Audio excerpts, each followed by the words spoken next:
ఏపీలో YCP versus Janasena politics తో రాష్ట్ర రాజకీయాలు మరింత హీట్ పుట్టిస్తున్నాయి. ఎన్నికల వేళ ప్రజల్లోకి వెళ్లాలనుకున్న పవన్ పర్యటనకు అడ్డంకులు పడడంతో మరోసారి వైసీపీ జనసేనల మధ్య మాటల యుద్ధం ముదిరింది.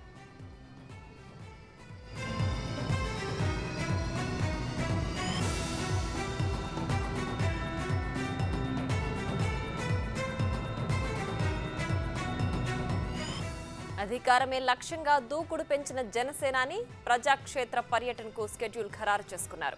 ముందుగా ఉభయ గోదావరి జిల్లాలు చుట్టేసి ఆ తర్వాత రాష్ట్ర వ్యాప్తంగా పర్యటించాలన్న ప్లాన్లో ఉన్నాడు. ఇందులో భాగంగానే ఇవాళ భీమవరం పర్యటనతో తన టూర్ను ప్రారంభించాలనుకున్నారు. అయితే అనుకున్నదొకటి అయ్యింది మరొకటి అన్నట్లుగా అధికారుల ఆంక్షలతో లాస్ట్లో భీమవరం పర్యటన వాయిదా పడింది. హెలికాప్టర్ ల్యాండింగ్ కు అధికారులు అనుమతించకపోవడంతో పవన్ పర్యటన వాయిదా పడింది. అయితే అధికారుల నిర్ణయం వెనుక వైసీపీ నేతల కుట్ర ఉందని ఆరోపిస్తోంది జనసేన. ఓటమి భయంతోనే తమ అధినేత పర్యటనకు అడ్డుపడుతున్నారని మండిపడుతున్నారు. ఇక పవన్ పర్యటనకు అధికారులు అడ్డంకులు సృష్టించడంతో తన ప్లాన్ను మార్చి రీస్కెడ్యూల్ చేసే పనిలో ఉన్నారు పవన్ కళ్యాణ్.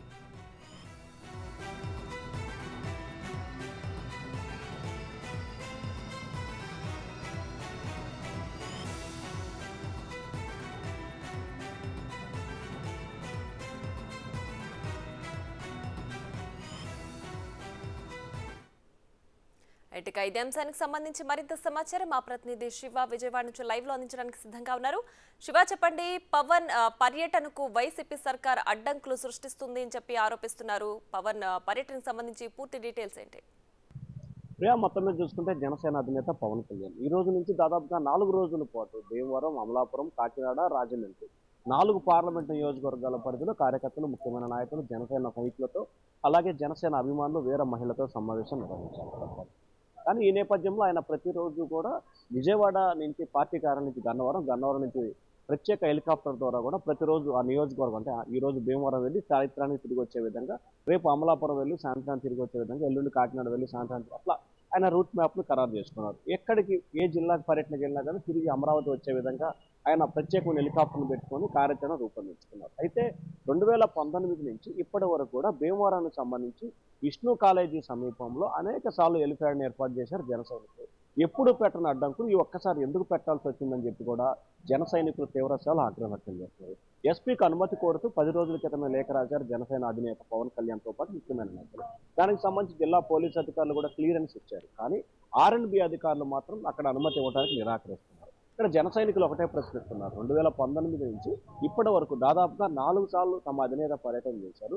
ఎప్పుడు లేని ఆంక్షలు, ఇబ్బందులు ఇప్పుడు ఎందుకు పెడుతున్నారని చెప్పి వారు తీవ్రస్థాయిలో ఆగ్రహం వ్యక్తం చేస్తున్నారు. ఈ రోజు భీమవరంలో R&B అధికారులు అనుమతి ఇవ్వలేదు, రేపు అమలాపురంలో కూడా R&B అధికారులు అనుమతి ఇవ్వలేదు.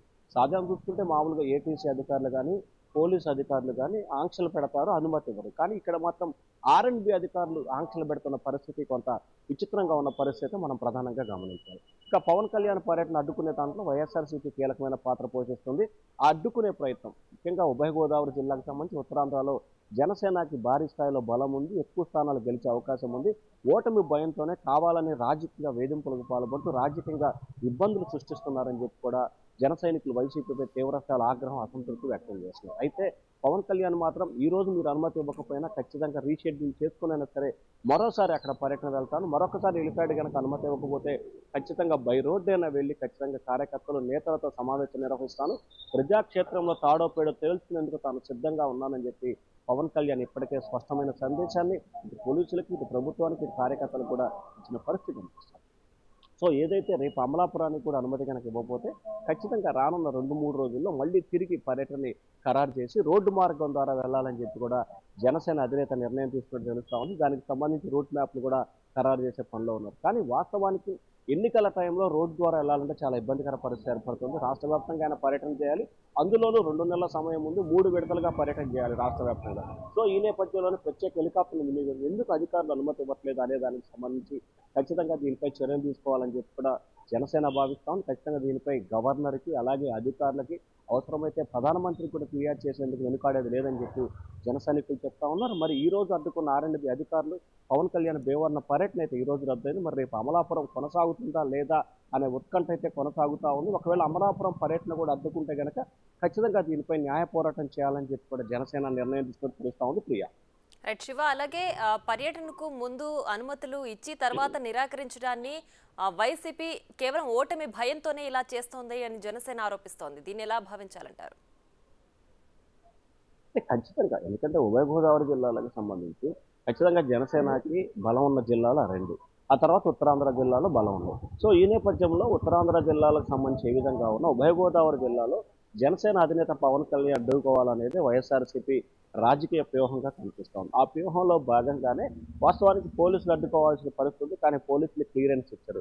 కేవలం R&B అధికారులు ఎందుకు అనుమతి ఇవ్వట్లేదు అనేది అంతుబట్టని ప్రశ్నగా మిగిలింది. వాస్తవానికి R&B అధికారులకు సంబంధించి హెలిప్యాడ్లో పెద్ద జోక్యం ఉండే పరిస్థితి ఎప్పుడు కూడా ఉండదు. ఎందుకంటే R&Bకి సంబంధించి వారికి సంబంధించిన విధి విధానాలని రూట్ మ్యాప్ను ఖరారు చేసే బాధ్యత మాత్రమే వారిపై ఉంటుంది, కానీ మిగిలిన అంశాలకు సంబంధించి ఎక్కడా కూడా వారిపై ఉండదు. కావాలనే ప్రభుత్వం ఒక్కొక్క శాఖని ఒక్కొక్క సమయంలో వినియోగించుకొని తమను ఇబ్బందులు పాలు చేసే ప్రయత్నం అయితే చేస్తూ ఉన్నారు. ఒకరోజు చేస్తారు, 2 రోజులు చేస్తారు, 3 రోజులు చేస్తారు, జీవితకాలం చేయలేరు కదా. ఖచ్చితంగా దీనిపై తాము పోరాటం చేస్తాం. ఒకవేళ మీరు అడ్డుకుంటే రోడ్డు మార్గం ద్వారా వెళ్ళైనా చేస్తామని చెప్పి జన సైనికులు చెప్తున్నారు. సో ఓవరాల్గా చూసుకుంటే ఖచ్చితంగా ఓటమి భయంతోనే వైసీపీ ఇటువంటి ప్రయత్నాలు చేస్తూ ఉంది. ఇటువంటి తాటాకు చప్పులకు తాము భయపడేది లేదు. రెట్టించిన ఉత్సాహంతో పర్యటన చేసి కార్యకర్తలు నేతలతో మనోధైర్యాన్ని నింపి ఖచ్చితంగా రానున్న ఎన్నికల్లో ఉభయ గోదావరి జిల్లాలతో పాటు రాష్ట్ర వ్యాప్తంగా 175 స్థానాలు గెలుపుకునే విధంగా తాము కార్యాచరణ రూపొందిస్తున్నామని చెప్పి జన సైనికులు అయితే స్పష్టంగా చెప్తా ఉన్నారు Priya. Right Shiva, thanks for the updates.